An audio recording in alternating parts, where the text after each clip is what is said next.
পেলে আজকে শেখাবো তোমাদের টেস্টি মাশরুমের রেসিপি। মাশরুম কিভাবে ধুতে হয়, পরিষ্কার করতে হয় এবং কিভাবে মানে খুব টেস্টি করে রান্না করতে হয় সেই রেসিপি নিয়ে আসবো। এতটাই টেস্টি হয় এটা, কিন্তু মানে মাছ মাংস ছেড়েও খাবে। এ দেখো, আমি এই মাশরুমগুলো নিয়েছি, এগুলোকে বাটার মাশরুম বলে। যে কোনো মানে এতে বাজারের এতে বা ওই সব মলগুলোতে পাওয়া যায়। এখানে মাশরুমগুলোকে আগে ধোয়ার জন্যে, পরিষ্কার করার জন্যে প্রথমে এখানে একটু ময়দা নিয়ে নিচ্ছি। ঠিক আছে, ময়দা দিয়ে এটা কী হবে, ওপরে একটা ওদের নোংরা থাকে, সেই নোংরাটা ধোয়ার জন্যে কিছুটা ময়দা ছড়িয়ে যদি হাত দিয়ে হালকা করে খুব হালকা করে এ করো, যদি বেশি জোরে করো না, এই দেখবে এগুলোর ওপরের লেয়ারটা তো উঠেই যাবে, খুলে যাবে পরিষ্কার করতে গিয়ে, আর এই ডান্ডিগুলোও ভেঙে যায়। খুব নরম মাশরুম জিনিস হয়, সেই জন্য খুব হালকা হাতে করতে হবে।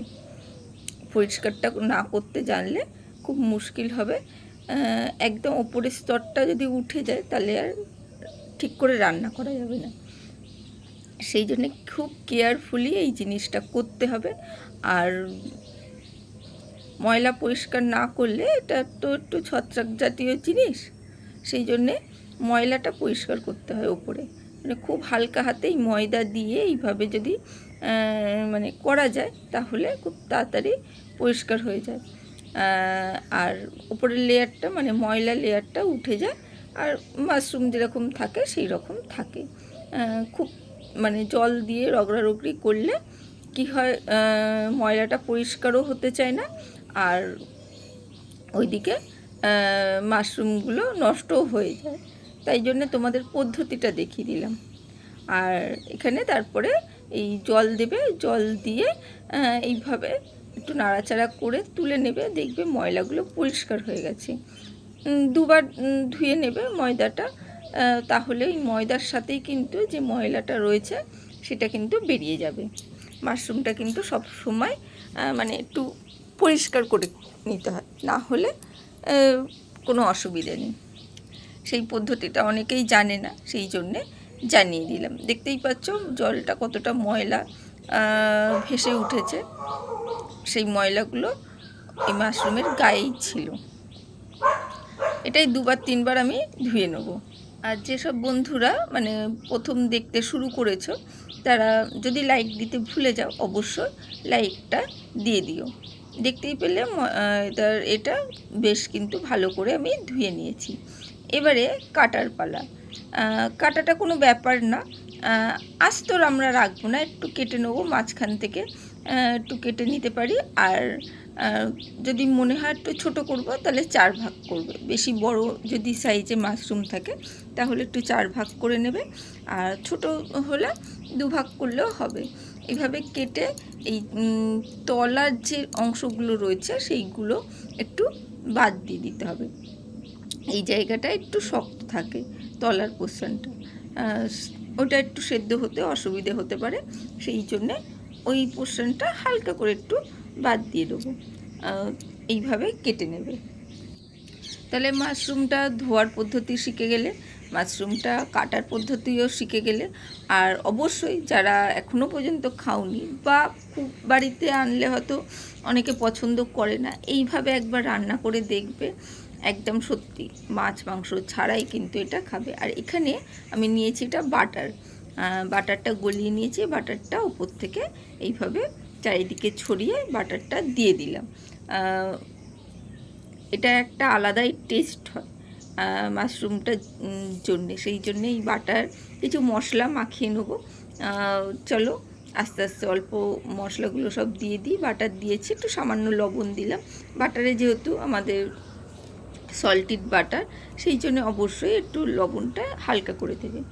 একটু হলুদ গুঁড়ো দিচ্ছি, একটু কাশ্মীরি লঙ্কার গুঁড়ো দেবে। আমার লঙ্কার গুঁড়োটা শেষ হয়ে গেছিলো, তাই খুব সামান্য পরিমাণ ছিল, সেইটুকুনিই দিয়েছি। আর একটু গরম মশলার গুঁড়ো, যেটা বাড়িতে আমরা করে রাখি, সেই গরম মশলার গুঁড়ো দিয়ে দিলাম। তাতে কি হবে, মাশরুমের ভেতরে একটা ভালো টেস্ট আসবে।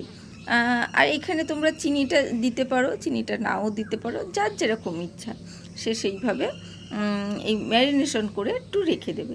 ম্যারিনেশন করে বেশিক্ষণ নয়, এই ম্যারিনেশন করেই কিন্তু আমরা রান্নাটা বসিয়ে দেবো। খুব বেশিক্ষণ রেখে দিলে আবার জল বেরিয়ে যাবে আর একদম মাশরুম নরম হয়ে মানে একদম নরম হয়ে যাবে। সেই জন্যে এই জাস্ট মশলাটা মানে ম্যারিনেশনটা করেই রান্নাটা চাপিয়ে দিতে হবে। এখানে তেল দিয়েছি, তেলের উপরে একটু গোটা জিরে ফোড়ন দিয়ে দিলাম, দিয়ে এর মধ্যে আমি দিয়ে দেবো পেঁয়াজ কুচি করে রাখা পেঁয়াজ, সেটা দিয়ে দিচ্ছি। মশলাটা তো যে যেরকম বাড়িতে খায় সেইভাবে দেবে। যদি বেশি মশলাদার করতে হয় তাহলে একটু বেশি দেবে, দুটো পেঁয়াজ দেবে। আর একটু কম মশলাদার করতে হলে একটা পেঁয়াজ দেবে। পেঁয়াজটা দিয়ে খুব সুন্দর করে কিন্তু ভেজে নিতে হবে। আর যেসব বন্ধুরা নতুন এসেছো প্রথমবার, তাদের যদি রেসিপিটা সম্পূর্ণ দেখার পর যদি ভালো লাগে তাহলে চ্যানেলটাকে একটা সাবস্ক্রাইব করে দিও, আর অবশ্যই একটা লাইক দিও, তাহলে ভালো লাগবে, আর কিছুই নয়। আর যদি ইচ্ছা হয় কমেন্ট করে জানিও যে কেমন লাগলো। পুরনো বন্ধুরা তো করেই, তাদের তো আমার কিছু বলার নেই, তারা খুব সুন্দরভাবে শেখে প্রত্যেকটা রান্না এবং আমাকে কমেন্ট করে জানায়। এখানে পেঁয়াজগুলো বেশ ভাজা হয়ে গেছে, এখানে আদা রসুন আর কাঁচা লঙ্কা বাটা একসাথে বেটে রেখেছিলাম, সেটা দিয়ে দিলাম। দিয়ে এই মশলাটাকেও খুব সুন্দর করে কষিয়ে নেব। খুব সুন্দর করে মশলা কষাতে হয় জানোই, তাহলেই রান্নার টেস্টটা আসে। আর সত্যি বলছি, যারা এখনও পর্যন্ত মাশরুম খাওনি, এইভাবে অবশ্যই করে এবং খেয়ে দেখো। খুব পুষ্টিকর খাবার অবশ্যই, আর সেটা যদি এইভাবে টেস্টি করে করা হয়, আমি বলতে পারি যারা মাছ ভালোবাসে বা যারা মাংস ভালোবাসে তারাও কিন্তু মাছ মাংস ছেড়ে এই মাশরুম খাবে। ট্রাই করো। আর একটু হলুদ গুঁড়ো দিয়ে দিয়েছি, একটু জিরের গুঁড়ো দিলাম, আর অবশ্যই একটু কাশ্মীরি লঙ্কার গুঁড়ো দিতে পারো, তাহলে ওই যে কালারটা খুব সুন্দর আসবে। আর আমার তো বললাম লঙ্কার গুঁড়োটা শেষ হয়ে গেছিলো, আর আনাতে ভুলে গেছি যেদিনকে ভিডিও করছিলাম, সেহেতু দিইনি, তবুও কালারটা খুব সুন্দরই এসেছিলো। তোমরাও ট্রাই করো। আর এখানে টমেটো পেস্ট দিয়ে দিলাম, টমেটোটাকে পেস্ট করে নিয়েছি মিক্সিতে, সেইটাকে দিয়ে দিলাম। ওই বড় টমেটো হলে একটা দেবে, ছোট টমেটো হলে দুটো দেবে। আন্দাজটা একটু আস্তে আস্তে নিজেকে করতে হবে, রান্না করতে করতে নিজেকে করতে হবে। আর সুন্দরভাবে মশলাটা অবশ্যই কষিয়ে নিতে হবে। আর কাঁচা টমেটোমের গন্ধটা তো খুব বিচ্ছিরি লাগবে, যে কোনো মশলারই গন্ধ খুব বিচ্ছিরি লাগবে, তাই মিডিয়াম টু লো ফ্লেমে খুব সুন্দর করে কিন্তু কষাবে। একদম খুব হাই করে রেখে দেবে না। আর যদি খুব তাড়াতাড়ি করে কষাতে পারো তাহলে মিডিয়াম টু হাই রেখে কষাবে। আর এখানে আমি কাজু বাদাম পেস্ট করে রেখেছিলাম, সেটা দিয়ে দিয়েছি, দিয়ে সেটাকেও খুব সুন্দর করে কিন্তু কষিয়ে নিচ্ছি, ভালো করে কষিয়ে নিচ্ছি। কাজু বাদামের কাঁচা গন্ধটাও যাতে চলে যায়।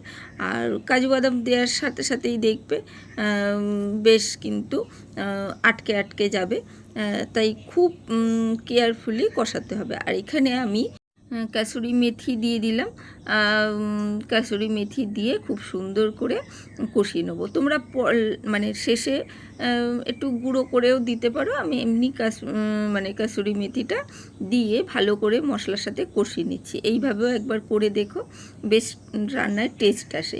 সেই জন্যে দেখতেই পাচ্ছ আমি বেশ ভালো করে কষাচ্ছি, আর এদিকে আটকে যাচ্ছে, বুঝতেই পারছো।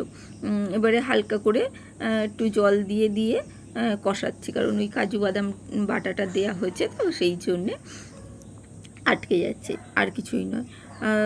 সেই জন্যে একটু ধৈর্য ধরে মশলাটাকে কষাতে হবে। অবশ্যই এইভাবে একবার মাশরুম রান্না করে দেখো, যদি সবাই ভালো না বলে তাহলে আর দেখো না। একদম আমার রেসিপি দেখুন, আমি এটা গ্যারেন্টি দিয়ে বলতে পারি, এতটাই টেস্টি হয়। চলো ভালো করে কষিয়ে নিয়েছি, দেখতেই পাচ্ছ সুন্দর কিন্তু তেল বেরিয়ে গেছে, সুন্দর তেল বেরিয়ে গেছে, রঙটা দেখে অবশ্যই বুঝতে পারছো কতটা টেস্টি হয়েছে। এবারে ম্যারিনেশন করা মাশরুমগুলো, যেগুলো ম্যারিনেশন করে রেখেছিলাম সেইগুলো দিয়ে রাখছি। একদম সব জোগাড় করে কিন্তু মাশরুমটা ম্যারিনেশন করবে, করে রান্নাটা চাপিয়ে দেবে। খুব বেশিক্ষণও কিন্তু মাশরুমগুলো মশলা মাখিয়ে রাখা যাবে না। এই জিনিসগুলো কিন্তু অবশ্যই খেয়াল করো, না হলে ঠিকঠাক হবে না, একদম নরম হয়ে যাবে, খুব মানে একদম নরম হয়ে যাবে, কিছুই পাবে না। সেই জন্যে মাশরুম খুব বেশি ভাজাভুজি করতে নেই এই মাশরুমগুলো অবশ্যই, না হলে একদম কিচ্ছু মানে মুখে আর কিছু পড়বে না, থাকবে না। সেই জন্যে এই রকম হালকা করে মাখিয়ে এইভাবে মশলা কষে একদম করে দেখবে, দারুণ দারুণ, একদম দারুণ। আর আমি তো পরে ভয়েস দিচ্ছি বলেই তোমাদের সাথে সব জিনিসগুলো বলতে পারি, সঙ্গে সঙ্গে তো আমি রান্না করতে করতে ভয়েস দিচ্ছি না, সেহেতু পরে দিচ্ছি, সেই জন্যে জানি কতটা টেস্টি হয়েছিল। আর এবারে ওই মশলাগুলো যেগুলো করেছিলাম মিক্সির বাটিতে, সেইগুলো একটু ধোয়া, একটু জল দিয়ে দিলাম, হালকা একটু ফুটিয়ে নেবো, যাতে মানে মশলাটাও খুব ভালো করে সেট হয়ে যায় আর মাশরুমের ভেতরেও ঢুকে যায়। একদম কিন্তু মাশরুম বুঝতে পারছো মানে নরম হয়ে গেছে, কিন্তু একটু মানে জাস্ট ভাপিয়ে নিলেই কিন্তু হয়ে যাবে, মানে চাপা দিয়ে একটু ভাপিয়ে নেবো, আর কিছু না। একটু মনে হচ্ছিলো লবণটা, এর আগে দেখেইছো লবণ কিন্তু আমি সেই মাশরুমের মধ্যেই দিয়েছিলাম, আমি কিন্তু এমনি সময় লবণটা দিইনি। তো দেখলাম লবণটা হালকা লাগবে, তাই একটু লবণ দিয়ে দিলাম। সেই জন্যে, কারণ বাটারে লবণ ছিল আর মাশরুমে লবণ মাখিয়েছিলাম, এটা কিন্তু লাস্টে চেক করে দিও। আর একটু হালকা গরম মশলা গুঁড়ো দিয়ে দিলাম, দিয়ে একটু চাপা দিয়ে রাখবো, ব্যাস। তারপরে ফ্রাইড রাইসের সাথে অবশ্যই সার্ভ করেছি। যে যেরকম পারবে গ্রেভিটা রাখবে। আর কি দারুণ হয়েছে দেখতে পাচ্ছ তো, একদম কালার দেখে বোঝা যাচ্ছে কতটা টেস্টি হয়েছিল। রুটির সাথেও পরিবেশন করতে পারো, দারুণ লাগে, এটা কোনো কথা না, কিন্তু ফ্রাইড রাইসের সাথেও ট্রাই করে দেবে। একদম মানে ফ্রাইড রাইস আর মাংস ছেড়ে যদি ফ্রাইড রাইস আর মাশরুম না খায়, তাহলে মানে যে কোনো অনুষ্ঠানে করে দেখো, দেখো মাছ মাংস পড়ে থাকবে, মাশরুমের ডিশটাই কিন্তু শেষ হয়ে গেছে। আর এতক্ষণ ধরে যারা থাকলে তাদেরকে অসংখ্য অসংখ্য ধন্যবাদ। আর এইভাবে পাশে থাকার জন্যে আমার বন্ধুরা, সত্যি বলছি, খুব ভালো, খুব ভালো, না হলে এতটা পথ আসা যায় না, প্রত্যেকের পাশে রয়েছে বলে। চলো আজকের জন্য টাটা, বাই বাই। একটু ওপর থেকে গার্নিশিংয়ের জন্য একটু কাঁচা লঙ্কা দিয়ে দিয়েছি, কেমন লাগলো কমেন্ট করতে ভুলো না। আজকের জন্য বাই বাই, আবার দেখা হবে অন্য কোনো দিন, অন্য কোনো ভিডিওতে। ভালো থেকো সবাই, চলো টাটা।